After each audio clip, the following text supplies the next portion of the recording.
আমাদের ভাইয়ের শুধু চোখ উপড়ানো হয়েছে, আর আল্লাহ তার আরশে আজিম থেকে প্রতিশোধ নিয়ে টুকরা টুকরা করে তার এখন গোশত মাংস টুকরোগুলো কুকুরে খাচ্ছে বলে পত্রিকায় প্রকাশিত হচ্ছে। আমাদের সোহানের মা সেদিন কেঁদেছে, আজকে তাদের মেয়েরা রাস্তায় কাঁদছে আর বলছে আমাদের পুরা শরীর দরকার নাই, এক টুকরো মাংস হলেও চলবে। ফাআলুল লিমা ইউরিদ। আউযু বিল্লাহি মিনাশ শাইতানির রাজিম। বিসমিল্লাহির রহমানির রহিম। আসসালামু আলাইকুম ওয়া রাহমাতুল্লাহি ওয়া বারাকাতুহু। আলহামদুলিল্লাহ ওয়াসসালাতু ওয়াসসালামু আলা রাসূলিল্লাহ ওয়া আলা আলিহি ওয়া সাহবিহি আজমাইন। ইল্লা বিতিগা ওয়াজহি রাব্বিহিল আ'লা ওয়া লা সাওফা ইয়ারদা। সাদাকাল্লাহুল আযীম ওয়া সাদাকা রাসূলুহুন নবিয়ুল কারীম ওয়া নাহনু আলা যালিকা মিনাশ শাহিদিন ওয়া শাকিরিন। সম্মানিত ভাইয়েরা, আমি আপনাদের সামনে প্রথমেই মহাগ্রন্থ আল কোরআনের সূরা আল লাইলের 20 এবং 21 নম্বর আয়াত, সূরা লাইলের 20 এবং 21 নম্বর আয়াত আপনাদের কাছে উল্লেখ করেছি, আপনাদের মুখস্থ আছে। ইল্লা বিতিগা ওয়াজহি রাব্বিহিল আ'লা ওয়া লা সাওফা ইয়ারদা। আল্লাহ তাআলা এটা বলার উদ্দেশ্য হচ্ছে, ইমানদার হিসাবে প্রত্যেক মানুষের সমস্ত কাজের মূল টার্গেট হচ্ছে, সমস্ত কাজের মূল লক্ষ্য হচ্ছে আল্লাহর সন্তুষ্টি অর্জন। যখন আপনি আল্লাহর সন্তুষ্টি অর্জনের জন্য ওই কাজটি করবেন, তখন ওই কাজটি আর কোনো কাজে পরিণত থাকে না, ওটা ইবাদত হয়ে যায়। সুতরাং আমরা এখন ট্রেনিং প্রোগ্রামের মধ্যে আছি নাকি ইবাদতে আছি? ইবাদতে আছি। তো ইবাদতের শর্ত হচ্ছে কি? ইবাদতের শর্ত হচ্ছে মনোযোগটাকে পরিপূর্ণভাবে সেখানে সম্পৃক্ত করা। আমি আশা করব যে আপনারা সে মনোনিবেশ করার জন্য নিজেদেরকে ইতিমধ্যেই প্রস্তুত করেছেন। ইবাদতের আরেকটা শর্ত হচ্ছে ইখলাস, খুলুসিয়াত, নিষ্ঠা, ইখলাসুলিল্লাহ। অবস্থাটা, মনের দৃঢ়তাটা তৈরি করার জন্য বলছি। আপনার পরিকল্পনাটা তো চূড়ান্ত না ভাই। আপনি যে আল্লাহ সন্তুষ্টির জন্য কাজ করবেন, তিনি এটা ঠিক করে দেবেন। ওমা তাশাউনা ইল্লা আইয়াশা আল্লাহ। আপনি কি পরিকল্পনা করবেন এটা শেষ কথা না। শেষ কথা হচ্ছে আল্লাহ তাআলা আপনার জন্য যা পরিকল্পনা করে রেখেছেন ওটাই কি হবে? বাস্তবায়ন হবে। এই জন্য প্রিয়নবী মুহাম্মদুর রাসূলুল্লাহ সাল্লাল্লাহু আলাইহি ওয়াসাল্লামকে বলা হয়েছে ইল্লা আইয়াশা আল্লাহ। আল্লাহর ইচ্ছা ব্যতীত কোনো কথা তুমি বললে ওটা বাস্তবায়ন হবে না, সুতরাং এটা তুমি বলবা। তো মুহাম্মদুর রাসূলুল্লাহ সাল্লাল্লাহু আলাইহি ওয়াসাল্লাম এত পরিকল্পনাবিদ, এত কিছু যোগ্যতা আল্লাহ তাকে দিয়েছেন, উনি যদি এটা না বললে হয় যে আল্লাহর ইচ্ছা ছাড়া কিছুই হবে না, তাহলে আমার আপনার জন্য কেন আমি নিশ্চিত হয়ে গেলাম যে 18 কোটি মানুষ যদি দেশে নির্বাচন করেও তাও আমি আব্দুর রহিম আব্দুল জব্বার আমাকে দিয়ে এই কাজ হবে বলে আমি মনে করি না। ইখলাস লিল্লাহর জায়গার মূল টার্গেটটা হচ্ছে আপনি আপনার নির্ধারক নন, কর্মবিধায়ক নন। কর্মবিধায়ক হচ্ছে ইমানদারের জন্য কে? কদারাল্লাহু ওয়া মা শাআ ফাআলা। তিনি যা নির্ধারণ করেছেন এবং যা ইচ্ছা করবেন তাই হবে। এবার সূরা নজমের 2টা আয়াত লেখেন, 22 থেকে 27 পর্যন্ত 2টা আয়াত লেখেন। 2টা আয়াত আমরা আলোচনা টার্গেট। আল্লাহ তাআলা বলেন, আন লাইসা লিল ইনসান ইল্লা মা সাআ। আমরা যারা ট্রেনিং নিচ্ছি আমরা সবাই এখানে ছাত্র, আমাদের এটা মাথায় ভালোভাবে ধারণ করতে হবে, ভালোভাবে ধারণ করতে হবে। আল্লাহ তাআলা বলেন, ওয়া আন লাইসা লিল ইনসান ইল্লা মা সাআ। আপনার জন্য এমন কিছুই হবে না যার জন্য বান্দা কি না করবে, চেষ্টা না করবে। এমন কিছুই হবে না যার জন্য সে চেষ্টা করবে না। আচ্ছা, এই কথার উপরে থাকেন। এরপরে আল্লাহ তাআলা আবার বলেন, আমলিল ইনসানি মা তামান্না। মানুষ কেন মনে করে যে সে যা চাইবে তাই হয়ে যাবে? এই 2টা আয়াতের সামঞ্জস্যতা আমাকে একটু আপনারা বুঝাই দেন। যেখানে আল্লাহ বলছেন মানুষ চেষ্টা না করলে কিছুই হবে না, আবার ওই আল্লাহ তাআলাই বলছেন, ওখানেই কাছাকাছি আয়াতে বলছেন আমলিল ইনসানি মা তামান্না। মানুষ চেষ্টা করবে আর ভাববে সে যা চাইবে তাই হবে। তার মানে বোঝা যায় যে যা চাইবে তাই হবে না, আবার চেষ্টা না করলে তাকে কিছুই দেওয়া হবে না। মাঝখানের সূত্রটা কি? মাঝখানের বান্দার থিওরিটা কি, পলিসিটা কি, আমার কাজটা কি? আমি তার গোলাম হিসাবে, আমি তার বান্দা হিসাবে আমার ভূমিকাটা কি হবে? আমি কি প্রক্রিয়াটা মেনটেন করবো? আল্লাহ রাসূল সাল্লাল্লাহু আলাইহি সাল্লাম সেই সুন্নাহটা আমাদের জন্য কি শিখিয়ে দিয়ে গেছেন? যে সুন্নাহটা আমরা পালন করব সেই সুন্নাহটা 3 ভাগে বিভক্ত। প্রথম কথা হচ্ছে ইউ ক্যান মেক ডিসিশন। আপনাকে আল্লাহ তাআলা স্বাধীন সত্তা দিয়েছেন, আপনি একটা কি নিতে পারেন? সিদ্ধান্ত নিতে পারেন। You can make decision. আপনি একটা সিদ্ধান্ত নেবেন যে আল্লাহ আমি এই কাজটা করতে চাই, আমি এই কাজটা করার জন্য সিদ্ধান্ত নিয়েছি। এতে আল্লাহ তাআলা আপনাকে ঠেকাই দিবেন না, এটা আপনার কোনো গুনাহ নাই, বরং এটা করাই হচ্ছে আল্লাহর ফয়সালা। তাহলে আজকে এখানে যারা আসছি জামাত কর্মী এবং সমাজকর্মী, এই আলোচনার প্রথম টার্গেট নাম্বার 1 পয়েন্ট হচ্ছে আমরা আজকে সিদ্ধান্ত নিতে চাই যে আমরা আল্লাহ তাআলার প্রতিনিধি। আল্লাহ তাআলা আমাদেরকে এই সমাজ এবং রাষ্ট্রের প্রতিনিধিত্ব করার জন্য পাঠিয়েছেন। ইল্লা বিতিগা ওয়াজহি রাব্বিহিল আ'লা ওয়ালা সাওফা ইয়ারদা। আপনি তাহাজ্জুদ নামাজ পড়বেন, ওই তাহাজ্জুদ যদি নিতান্তই আল্লাহ সন্তুষ্টির জন্য না হয়, তাহলে ওই তাহাজ্জুদই আপনাকে জাহান্নামী করবে। যে নফল রোজা রেখেছেন আপনি, নফল রোজাও যদি আল্লাহ সন্তুষ্টির জন্য না হয়, তাহলে নফল রোজাই আপনাকে জাহান্নামী করবে। আমি একটা হাদিস প্রায় নিজে নিজে চর্চা করি, নিজে নিজে, কারণ কথা একটু বেশি বলি তো, এটা আমার জন্য বেশি প্রযোজ্য, আপনাদের জন্য অত প্রযোজ্য না। আলহামদুলিল্লাহ, আপনারাও দায়িত্বের কারণে তো কথা বলতে হয়। যেখানে রাসূল করিম সাল্লাল্লাহু আলাইহি ওয়াসাল্লাম ঘোষণা করছেন, মান তালাবাল ইলমে লিউমারিয়া বিহিস সুফাহা, কিছু লোকরা এলম থাকবে, জ্ঞান গরিমা থাকবে, সম্মান মর্যাদা স্ট্যাটাস থাকবে, এর কারণ টার্গেটই হলো এটা সে ব্যবহারই করবে শুধুমাত্র মানুষদের সাথে ঝগড়া তর্ক বিতর্ক করার জন্য। তার এই জ্ঞান গর্ব দক্ষতা যোগ্যতা, এই ফ্ল্যাট ফ্লোট, তারপরে ব্যাংক অ্যাকাউন্ট, যা যা সম্মান মর্যাদা আছে, এর মূল টার্গেটই হলো সে যার তার সাথে ঝগড়া লাগাই দিবে। আরে তুমি আমারে চেনো, তুমি আমার সম্পর্কে তোমার কোনো আইডিয়া আছে? এরকম কথাবার্তাই প্রথম আমার কাছ থেকে শুনতেছেন না। লিউমারিয়া বিহিস সুফাহা, তার কাজই হলো মানুষকে ছোট করবা, কাজই হলো মানুষকে অপমান করা, কাজই হলো মানুষকে লাঞ্ছিত করা। এরপরে দ্বিতীয় বলা হলো আউলি উবাহিয়া বিহিল ওলামা, এ লোকের আর একটা বড় কাজ হচ্ছে সে শুধুমাত্র এই কথা বলে বেড়াবে যে জনসাধারণের মধ্যে তার দৃষ্টি আকর্ষণ করার জন্য। এটাকে আমরা ছোট সময় ইসলামী আন্দোলন সাফল্যের শর্তাবলী বই, সেখানে কি লেখা হয়েছে? প্রদর্শনের সেটা কি পয়েন্টের আলোচনা? মৌলিক অসৎ গুণাবলী, শুধু অসৎ গুণাবলী না, এটা একটা ফান্ডামেন্টাল বিষয়, বেসিক জিনিস। সেটা রাসূল সাল্লাল্লাহু আলাইহি ওয়াসাল্লামের হাদিসের ভাষা থেকে ওখানে নেওয়া হয়েছে। আউলি উবাহিয়া বিহিল ওলামা, এর কাজই হচ্ছে একটু লোকদের দৃষ্টি আকর্ষণ করা। আউলি উবাহিয়া বিহিল ওলামা, তার এই জ্ঞান, তার এই কথাবার্তা, তার এই চরিত্র, তার এই আচরণ, তার এই নামাজ, তার এই রোজা। রাসূল করিম সাল্লাল্লাহু আলাইহি ওয়াসাল্লাম এইটুকু বলে শেষ হলে তো আমাদের কোনো অসুবিধা ছিল না। এরপরে তিনি বললেন আউলি উসরিফা উজুহান নাস ইলাই, আর এক দল আছে যারা সমাজে কিছু কাজকর্ম করে বেড়ায়, কিছু ভূমিকা রাখে, কিছু সমাজের জন্য নিজেকে উৎসর্গ করে, ত্যাগ কোরবানি পেশ করে। তো ত্যাগ করে পেশ করার পর তার আরেকটা কাজ হলো, তার জ্ঞান অর্জনের মূল লক্ষ্য হলো সে যেন মানুষের মধ্যে সবসময় আলোচনায় থাকে। কিসের মধ্যে থাকে? আলোচনায় থাকে। এই আলোচনায় থাকা, দৃষ্টি আকর্ষণ করা, এবং তার আর একটা বাহাদুরি এবং অন্যের সাথে নির্বোধের মতো ঝগড়া বিবাদে লিপ্ত হওয়া, ছোট করে দেখা সবাইকে। এই তিন লোকের ব্যাপারে রাসূল করিম সাল্লাল্লাহু আলাইহি ওয়াসাল্লামের শেষ শব্দটা হলো উজুহান নাস ইলাইহি ফাহুয়া ফিন্নার। জ্ঞান আছে, এলেম আছে, সাথে ভালো ভালো আলমে আছে, অনেক কিছু আছে, কিন্তু ফাইনালি ফাহুয়া ফিন্নার। রাসূল সাল্লাল্লাহু আলাইহি ওয়াসাল্লামের ভাষায় এই লোকেরা কোথাকার অধিবাসী? জাহান্নামের অধিবাসী। সম্মানিত ভাইয়েরা, তারা ষড়যন্ত্র করছে আর আল্লাহ পরিকল্পনা করছে। আল্লাহর পরিকল্পনার কাছে ওদের সকল ষড়যন্ত্র একসময় মানুষের কাছে প্রকাশিত হবে এবং লাঞ্ছিত হবে। শহীদ সোহান ভাইয়ের আব্বার সাথে গত কয়েকদিন আগে আমি এই পল্টন টাওয়ারে আমার সাথে দেখা হয়েছে। ঝিনাইদহের সোহান ভাই জড়িয়ে ধরে শুধু এটুকু বলছে যে মাসুদ ভাই, আপনারা থাকলে আমার আর পরিবার কি? আপনারাই তো আমার পরিবার, আপনারাই তো আমার পরিবার। আমরা কেউ ভবিষ্যৎ বক্তা নই, এটি আমাদের বৈশিষ্ট্য নয়, এই দায়িত্ব আমাদেরকে আল্লাহ দেন নাই। আমি ওই দিন সাথে একটা কথা বলেছিলাম, শ্রদ্ধেয় ভাইজান, বয়স কাছাকাছি তো, কিছু বড় হবে, বেশি বড় হবে না, কারণ ওনার ছেলে যাকে শহীদ সোহান হত্যা করা হয়েছে মাত্র 16 বছর, এত ছোট্ট একটা শিশু, যার মা আফসোস করে বলেছিল আমার ছেলেটাকে যদি তোরা গুলি করে মেরেই ফেলবি তাহলে তোর চোখটা উপরালি কেন? কেন তার চোখটা উপরালি? এই আমাদের সোহানদের যারা চোখ উপড়িয়ে শহীদ করে যারা সমাজকর্তা, সমাজকর্মী হিসেবে জনপ্রতিনিধিত্বের দায়িত্ব পালন করেছেন, আজকে তাদের ব্যাপারে জামাতের কথা বলতে হয় না, পত্রিকায় মিডিয়ায় আসছে, সন্দেহ করা হচ্ছে হয় চোরাকারবারির সাথে লিপ্ত, না হয় হুন্ডি ব্যবসার সাথে লিপ্ত, না হয় স্বর্ণ চালানের সাথে লিপ্ত। এই সমাজকর্মী দিয়ে বাংলাদেশ পরিচালিত হচ্ছে বলেই বাংলাদেশের আজকে এই দুরবস্থা। এখান থেকে বাংলাদেশ জামাত ইসলামী, জামাত কর্মী এবং সমাজকর্মীর সমন্বয় করে এই জাতিকে উদ্ধার করার দায়িত্ব আমাদেরকে গ্রহণ করতে হবে। আমি সোহান ভাইয়ের বাবাকে সেদিন শুধু এতটুকু বলেছিলাম, ভাইজান অপেক্ষা করুন, ইন্নাহু হুয়া ইউবদি ওয়া ইউঈদ ওয়া হুয়াল গফুরুল ওয়াদুদ যুল আরশিল মাজিদ ফাআলুল লিমা ইউরিদ। তার কাউকে ফোন করতে হয় না, তার কারো কাছে দ্বারস্থ হতে হয় না। আমাদের ভাইয়ের শুধু চোখ উপড়ানো হয়েছে, আর আল্লাহ তার আরশে আজিম থেকে প্রতিশোধ নিয়ে টুকরা টুকরা করে তার এখন গোশত মাংস টুকরোগুলো কুকুরে খাচ্ছে বলে পত্রিকায় প্রকাশিত হচ্ছে। আমাদের সোহানের মা সেদিন কেঁদেছে, আজকে তাদের মেয়েরা রাস্তায় কাঁদছে আর বলছে আমাদের পুরা শরীর দরকার নাই, এক টুকরো মাংস হলেও চলবে। ফাআলুল লিমা ইউরিদ।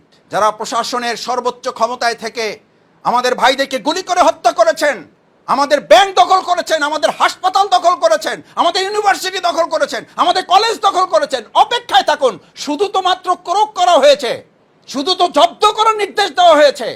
মিনিমাম যদি এদেশের বিচার ব্যবস্থার সামান্যটুকু বেঁচে থাকে, শুধু মানে জব্দ এবং ক্রোক করার মধ্যেই শেষ হবে না, আপনাদেরকেও জনগণের কাঠগড়ায় দাঁড়িয়ে চূড়ান্ত বিচারের মুখোমুখি আপনাদেরকে হতে হবে।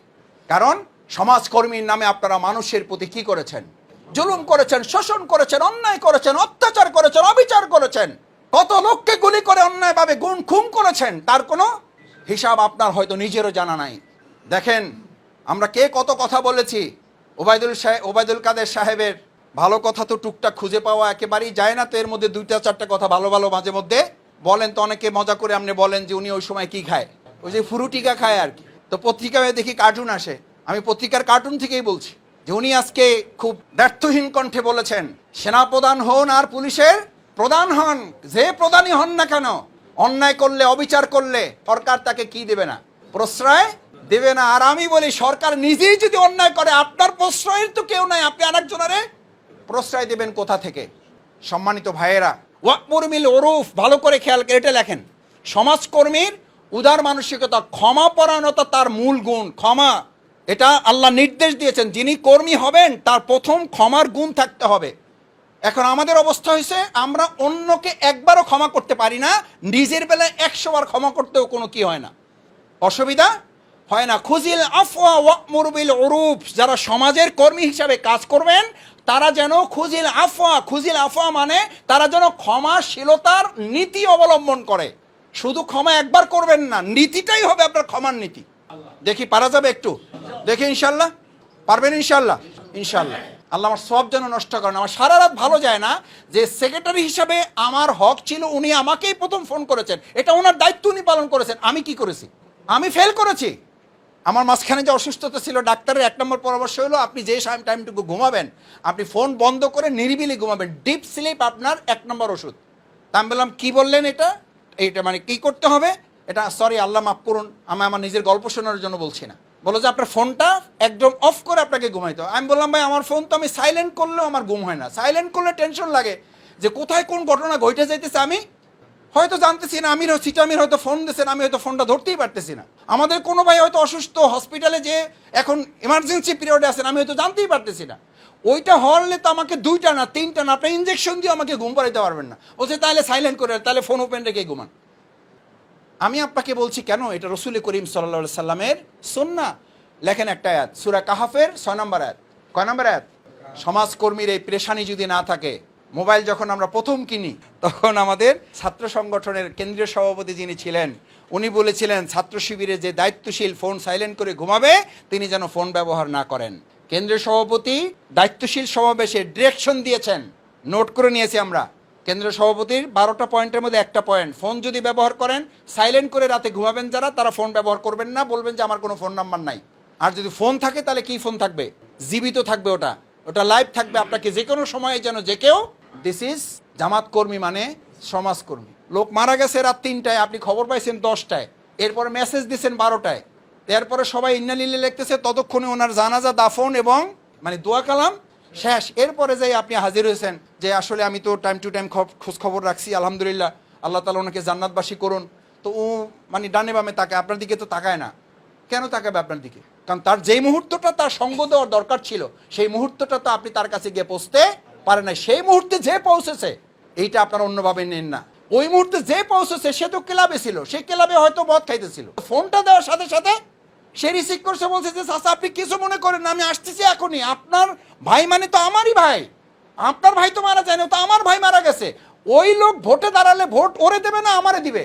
জামাত কর্মী মানে এইটা তো খুজিল আফওয়া ওয়া'মুর বিল উরুফ।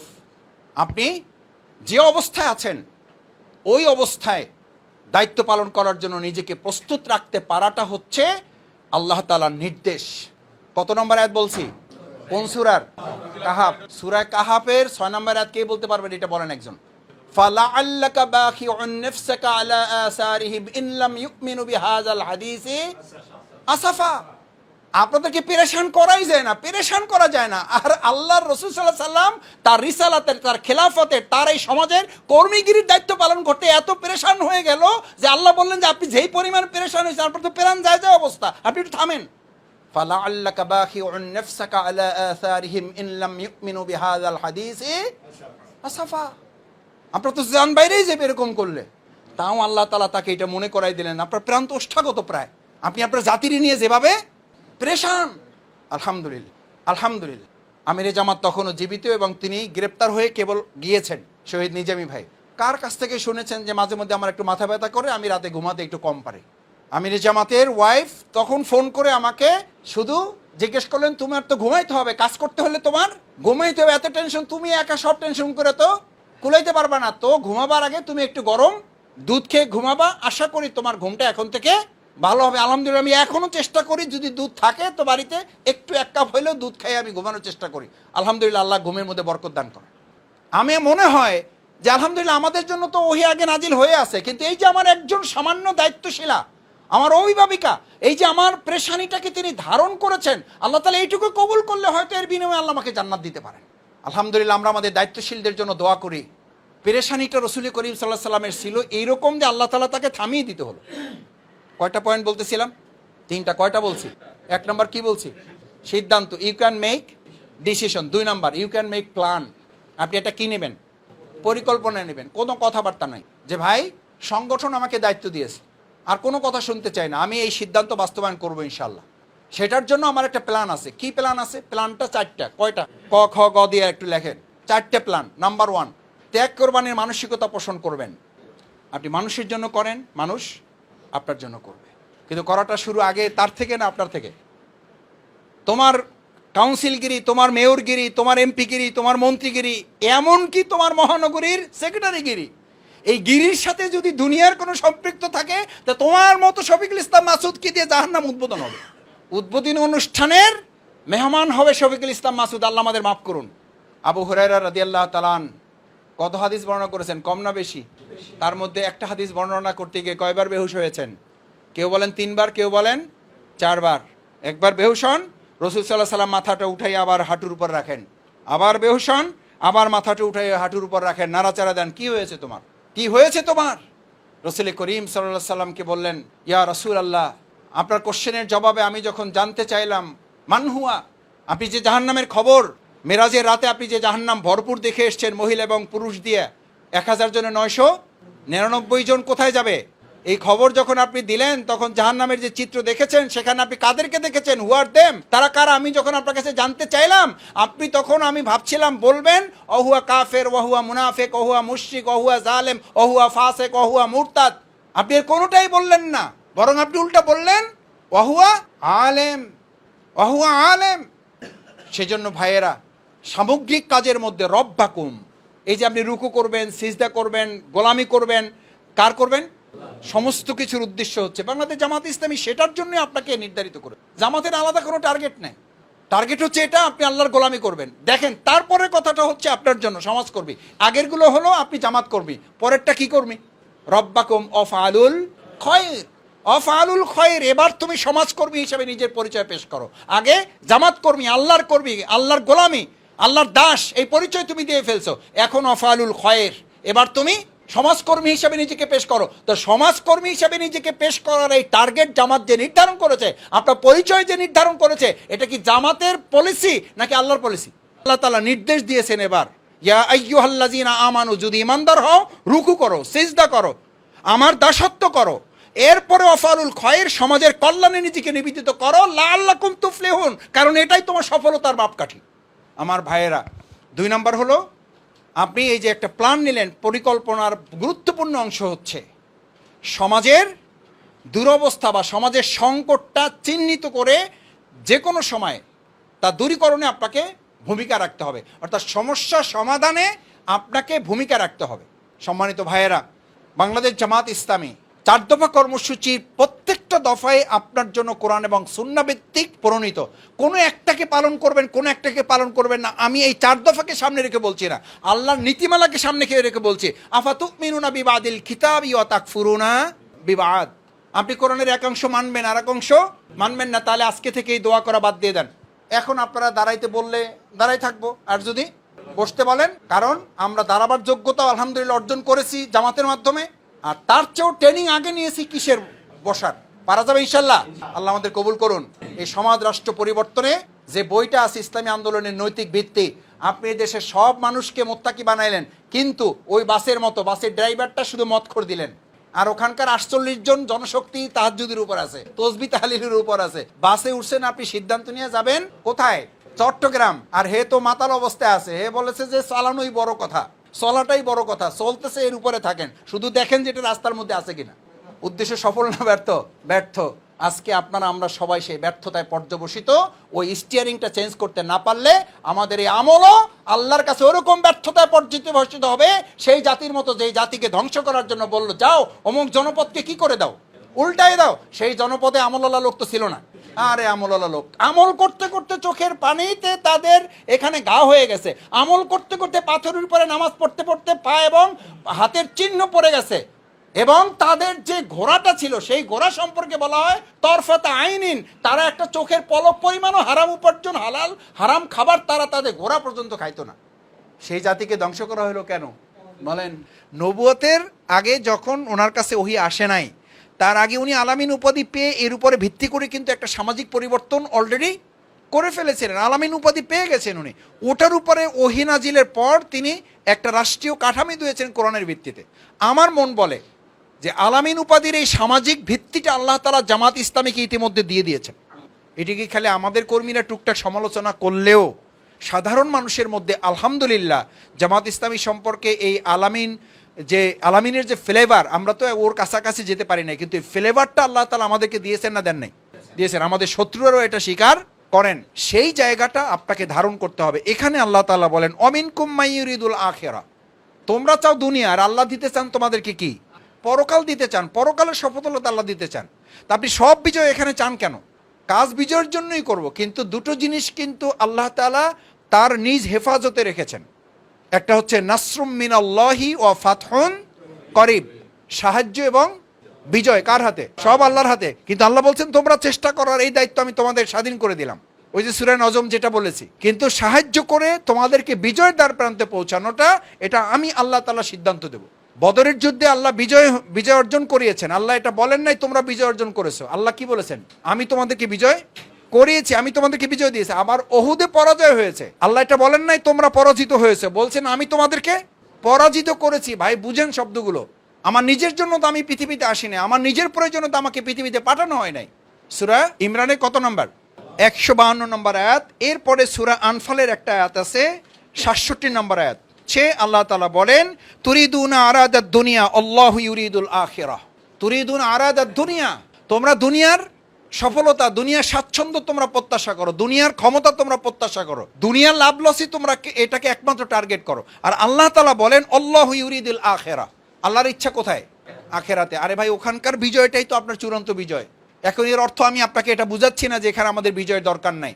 আমার বিজয় পরাজয় দুটোই টার্গেট যেন থাকে ওখানকার বিজয়ের সাথে কি থাকে? সম্পৃক্ত থাকে। আমি এখানে পরাজিত হলেও যদি আল্লাহ ওখানে বিজয় করে, সফল না ব্যর্থ? আমি এখানে বিজয় হয়ে যদি আমি দায়িত্ব পালন করে ব্যর্থ হয়ে ওখানে পরাজিত হই, তাহলে সফল না ব্যর্থ? ব্যর্থ। এই ইকুয়েশনটা আমার মাথায় রাখে আমি যদি ময়দানে কাজ করি, আমার কোনো হতাশা কাজ করবে না। কারণ প্রকৃত বিজয়টা আমাদের এখানে না, প্রকৃত বিজয়টা আমাদের দুনিয়া কেন্দ্রিক না। চেষ্টা করলাম হলো না, কিন্তু আমার চেষ্টার জায়গাটা ওই পর্যন্ত যেতে পেরেছি কিনা, আত্মতৃপ্তির জায়গা হলো সেটা যে আলহামদুলিল্লাহ আমার যেইটুকু চেষ্টা করা দরকার সেইটুকু চেষ্টা আমি করতে পেরেছি। এরপর আল্লাহ তাআলা আমার সাহায্য করার মালিক, বিজয় দেওয়ার মালিক, তিনি আমাকে সাহায্য করবেন, তিনি আমাকে বিজয় দেবেন। এখানে একটা কথা বলে রাখি, পয়েন্টটা সাব পয়েন্টটা রেখে দেন। যদি আপনি আত্মতৃপ্তির সাথে ময়দানে আপনার সর্বোচ্চ প্রচেষ্টা দিয়ে কাজ করতে পারেন, তাহলে মুফাসসিরে কেরাম বলেন যে বিজয়ের একটা স্বাদ আল্লাহ তাআলা আপনার অন্তরে তৈরি করে দেবেন। সুবহানাল্লাহ। এটা এক ধরনের বিজয়। যে মূল পয়েন্ট হচ্ছে আপনার দায়িত্ব হচ্ছে সর্বোচ্চ প্রচেষ্টা চালানো, সাহায্য এবং বিজয়টা কার? পয়েন্টটা হচ্ছে প্রচেষ্টা আমার, ছোট করে লিখলে প্রচেষ্টা আমার, সাহায্য এবং বিজয় আল্লাহর। এই সূরা নজমের 2 আয়াতে তাই বলা হয়েছে, আল্লাইসা লিল ইনসানি ইল্লা মা সাআ আমলিল ইনসানি মা তামান্না। তুমি কিছু না করলে তোমাকে কিছু দেওয়া হবে না, আবার তুমি যা চাইবা সেই অনুযায়ী হবে, এটাও হওয়ার কোনো কারণ নাই, কারণ আমার পক্ষ থেকে তোমার জন্য কল্যাণকর সিদ্ধান্তটাই হবে। এই ক্ষেত্রে আপনারা একটা হাদিস আপনাদের জন্য অত্যন্ত গুরুত্বপূর্ণ, এবং এটা আপনাদেরকে মাথায় রাখতে হবে, মুখস্থ রাখতে হবে, আপনারা নিজেদের প্র্যাকটিস থাকতে হবে। সেটা হলো, আমি আপনাদের অনেক সময় বলে থাকি, সেটা হলো মুসলিম শরীফের হাদিস। শুধু আমি মূল অংশটুকু আপনাদেরকে একটু বলতে চাই। সেটা হচ্ছে, দেখেন এখানে লেখা আছে, আন আবি ইয়াহিয়া সুহাইব বিন সুনান ক্বালা রাসূলুল্লাহ সাল্লাল্লাহু আলাইহি ওয়াসাল্লাম আযাবান লি আমরিল মুমিন ইন্না আমরাহু কুল্লুহু ফালাহু খায়রুন ওয়া লাইসা যালিকা লি আহাদিল লিল আমরিন। মুমিনদের জন্য এটা আশ্চর্যের ব্যাপার, সে তার জন্য যা আল্লাহর পক্ষ থেকে বরাদ্দ হয় তার মধ্যেই কল্যাণ নিহিত আছে। এটা আশ্চর্যের ব্যাপার যে যা নির্ধারিত হয়, যা ফাইনাল হয়, যা সিদ্ধান্ত হয়, ওটার মধ্যে কি আছে, কল্যাণটা কি। ওয়াইন আসাবাতহু দররাউ ফাকানা সাবারান ফাকানা খয়রান লাহু। যখন তার মধ্যে কোনো বিপদ আপদ, প্রত্যাশার বাইরে কোনো কাজ হয়, ওয়াইন আসাবাতহু দররা সাবারান ফাকানা খয়রান লাহু, ওয়াইন আসাবাতহু শাররা শাকারান ফাকানা খয়রান লাহু। দুটো শব্দ। এই পুরো হাদিসের সামারিটা আপনি দুইভাবে নিয়ে যান, তাহলে আপনি বুঝবেন। একটা হচ্ছে, আমার চেষ্টা করার পর যা হয়েছে, যদি আমার প্রত্যাশার বাইরে হয় তাহলে আমি সবর করব, যদি আমার প্রত্যাশার মধ্যে হয় তাহলে আমি শুকরিয়া আদায় করব। তাহলে ইমানদারের অবস্থা কয়টা? হয় সবরিয়া, না হয় শুকরিয়াতে। কোনটায় আপনার লস? সবর করবেন, ইন্নাল্লাহা মাআস সাবিরিন। শুকুর আদায় করবেন, লাইন শাকারতুম লা আযীদান্নাকুম। সুবহানাল্লাহ। ভাইয়েরা, ইসলামটাকে এভাবে এনজয় করেন। এটা শুধু আজকে রাজনৈতিক ইলেকশনের আলোচনা না, এটা সামগ্রিক জীবনেরও আলোচনা, এটা পারিবারিক জীবনেরও আলোচনা। চাকরি আছে, আলহামদুলিল্লাহ। চাকরি চলে গেছে, ইন্নালিল্লাহ এবং আলহামদুলিল্লাহ বলবেন। ইন্নালিল্লাহর সাথে মুখলেসগণ, ইসলামিক স্কলারগণ, আল্লাহর খালেস বান্দা যারা, যে কোনো ইন্নালিল্লাহর সাথে তারা সাথে কি পড়েন? আলহামদুলিল্লাহ পড়েন। সলফে সালেহিনগণ, তার সন্তান, তার স্ত্রী, তার মা বাবা মারা যান, দুঃসংবাদ শুনেছেন, পড়েন ইন্না লিল্লাহি ওয়া ইন্না ইলাইহি রাজিউন, আলহামদুলিল্লাহি রাব্বিল আলামিন। আমার এই সন্তানকে এতদিন আল্লাহ যে বাঁচিয়ে রেখেছেন, এটার জন্য আল্লাহ শুকরিয়া আদায় করি। যে সন্তানকে উনি এখন নিয়ে গেলেন, এই সন্তান যদি নাই দিতেন তাহলেই বা আমার করার কি ছিল? তা খালি ইন্না লিল্লাহ না আলহামদুলিল্লাহ। আমাদের নৈতিকতার কয় পর্যায়? ইমান, ইসলাম, তাকওয়া, ইহসান। এটা কোন পর্যায়ের?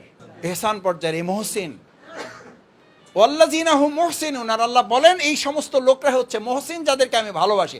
আল্লাহ যদি কাউকে ভালোবাসেন, তাহলে আল্লাহ তাআলা বলেন হাদিসে কুদসির মাধ্যমে, আমার দায়িত্ব হচ্ছে আমি আসমান আল্লাহদেরকে এই দায়িত্ব প্রদান করি যে তোমরা তাদেরকে ভালোবাসো।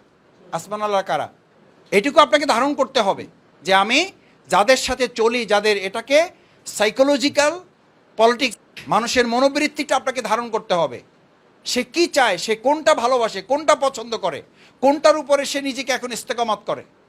আপনি গিয়ে দেখলেন সে টুপি পরে, দাড়ি পরে, আপনি বললেন যে এখন আসলে এই টুপি দাড়িওয়ালা লোক দিয়ে ভরে গেছে, এই টুপি দাড়িওয়ালা দিয়ে দেশে তেমন কিছু হবে না। এই তো চিন্তা করবে যে কোন লোকের পাল্লায় পড়লাম। এটা কি কথা বললেন আপনি ভাই? এটা কোনো কথার মধ্যে পড়ে? ও দেখবেন যে আপনি আর অনেক ভালো কথা বললেও সে আর আপনার সাথে কথা বলে সামনে আগাবে না। বরং আপনি তার দাড়ি টুপিটাকে ওন করেন, এটাকে সম্মান করেন, বলে যে আলহামদুলিল্লাহ। আজকের যে যুগ জামানা পড়ছে, তাতে দাড়ি টুপি রাখাও এখন একটা বড় পরীক্ষা হয়ে গেছে। আলহামদুলিল্লাহ, এই পরীক্ষায় আপনি পাশ করছেন। এরকম লোকও তো এখন খুঁজে পাওয়া কঠিন হয়ে গেছে। আশা করা যায় এই আপনাদের মতো লোক দিয়ে সমাজ এবং রাষ্ট্র পরিবর্তনে আরো বড় সিদ্ধান্ত বাস্তবায়ন করা। এরপর আপনি বড় সিদ্ধান্তের কথা তারে বলেন, তারপর সে বলবে যে হ্যাঁ ঠিক আছে, আপনি একটা বাজেট নিয়ে আসছেন বা জাকাতের কথা বলছেন, তা আপনারা তো বেশ কিছু কাজবাজ করেন, আমিও শুনেছি, তো দেখি ইনশাল্লাহ কিছু পারা যায় কিনা। শেষ পয়েন্টটা হচ্ছে সমাজকর্মী হিসাবে ভারসাম্যপূর্ণ নীতিমালা। কি নীতিমালা? ভারসাম্যপূর্ণ নীতিমালার প্রথমটা কি বললাম? বলেন। যাহা সংগঠন তাহা নির্বাচন। আওয়ামী লীগ, বিএনপি 5 বছর নির্বাচন করে না সংগঠন করে? ওরা 5 বছরই নির্বাচন করে, সাথে টুকটাক সংগঠন করে।